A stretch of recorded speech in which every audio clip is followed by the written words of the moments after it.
A.J. Brown reunited with his former team during the Eagles' joint practice with the Patriots. Brown spoke with ESPN Sal Paolantonio about the trade that happened a couple months ago, being back with the coach that drafted him, and what it's like to be around his former teammates once again. You wanted to come here to be reunited with Mike. Why? Just because of the way he pushes me, and the belief system. That's something that you can't really describe, but you know that I have the support of them. Still got love for Philly? Always.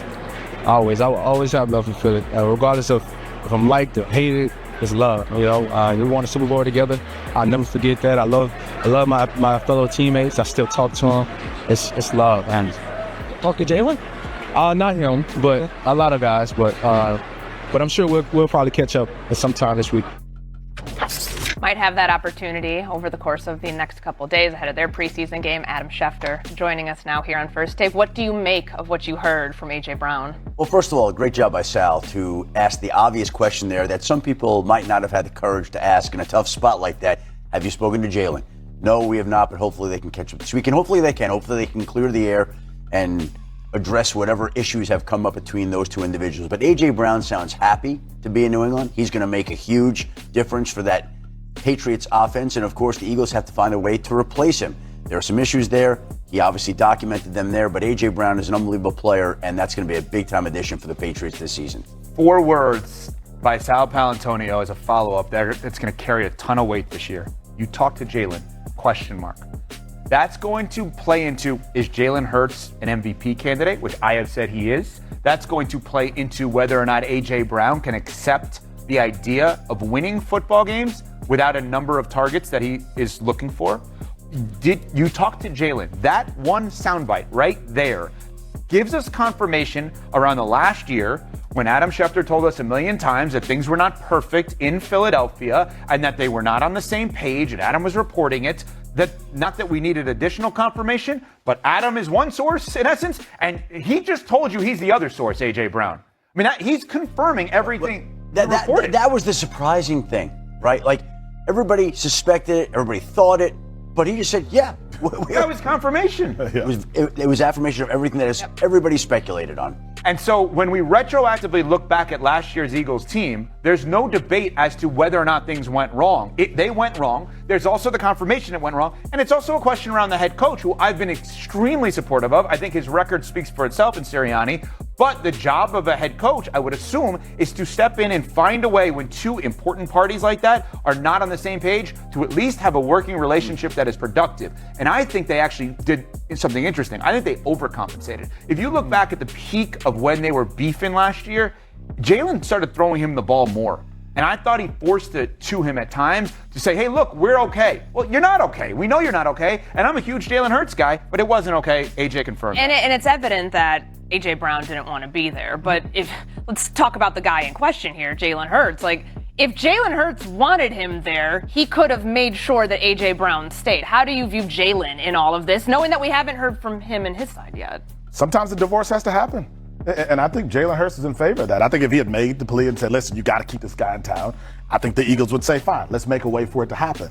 But last year, every time we talked about A.J. Brown, it was about distractions. It was about things that were happening away from the field, where him and Saquon Barkley bonding with A.J. Brown when they figuring out why he was upset or disgruntled. It felt like that became the thing. I don't know if that hurt the production, but the team wasn't as good. And when you're struggling and you're having to deal with this other storyline, that doesn't help you as a franchise. I think if you're Jalen Hurts, you feel like addition by subtraction. Even though you lose a big target, you also lose a bigger distraction. Look, A.J. Brown wanted to be traded. He wanted to be traded last season. He wanted to be traded in the offseason. He finally got his wish. Even if Jalen Hurts wanted to stay, I don't know that it would have happened because that's not what he wanted. It's not what A.J. Brown wanted. Everybody wanted to chart their own path and go their own direction. Everybody got what they wanted, and now we get to see how it works out. All right, so as we move forward here, let's drill down on this Eagles offense. They did get some good news with Devontae Smith returning to practice, Adam, earlier this week from that hamstring injury. I know that Mekhi Lemons back today. Lemon back today. What's the latest? Like, what are you hearing about the pieces in this offense and the health as it stands right now? Courtney, we are Thursday, August 20th. The regular season is coming up here quick.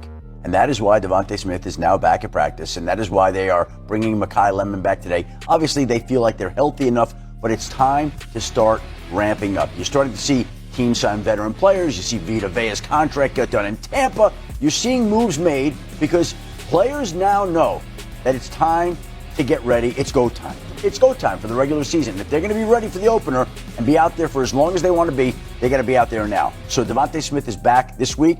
Mekhi Lemon will make his way back today. And let's see what the Eagles can do with these guys in the final weeks as they get ready for their opener. A lot of changes that have been going on, Evan, with this offense throughout training camp. We've heard about a lot of the positives for Jalen Hurts. He's under center more. He's going to factor into this run game with Sean Mannion now calling the plays. As it pertains to what we're talking about right here, the comments that A.J. Brown made, and not talking to Jalen Hurts, but the Jalen Hurts of it all, do you think he's better off without A.J. Brown? And is the Eagles' offense better off as a whole? Yes, and I'll tell you why. We live in this era. Adam Schefter is a lifelong New York Knicks fan, and he just saw his team win a championship. And what did the Knicks tell you about why they won a championship? What do they start with? The power of friendship. We laugh at that as a sports concept. Why should that matter? If you have Michael Jordan and Scottie Pippen weren't always best friends. They won 6 titles. Shaq and Kobe, right? Brady and Belichick weren't always best of friends. But we live in a different world now. And the power of friendship thing, as cheesy as that sounds, we saw teams succeed like the New York Knicks in that era, in that regard. I think, how about the other way on what the rivals could do? If you hate the person sitting across from you, if you hate the person working with you, because that's what AJ basically told Sal yesterday. And so I now look at it and say, what did that do to the X's and O's of everything? How did they overcompensate? So yeah, to answer your question, Jalen Hurts is better now without AJ Brown because his rival is not sitting next to him in meetings every day. I think Jalen Hurts has to be better without A.J. Brown. You lose a 1,200-yard receiver. That obviously puts you in a different position. I think he's going to carry more of the offensive burden on his shoulders. I think it's an opportunity for Devontae Smith to become more of a scoring target, right? This is a guy who needs to get into the end zone more often this season. Mekhi Lemon, you mentioned, can he have a breakout year as a young player in this league? But it's on Jalen Hurts. Like, if this is a situation where you go, okay, we had issues last year with A.J. Brown, now he's gone, you've got something to prove, I think, if you're Jalen Hurts. And I do think it's a better opportunity for him to show that he can be an MVP caliber player in this league. You talk about the power of friendship. That's a fancy way of just getting away from basic team chemistry. Yeah. Which is what we've always talked about. Right? It's the chemistry. Can these guys get along well? How much does chemistry matter in a team winning? I like that. The power of friendship, though. That's nice. Well, I'll be your friend, too. That's right. We're working well together.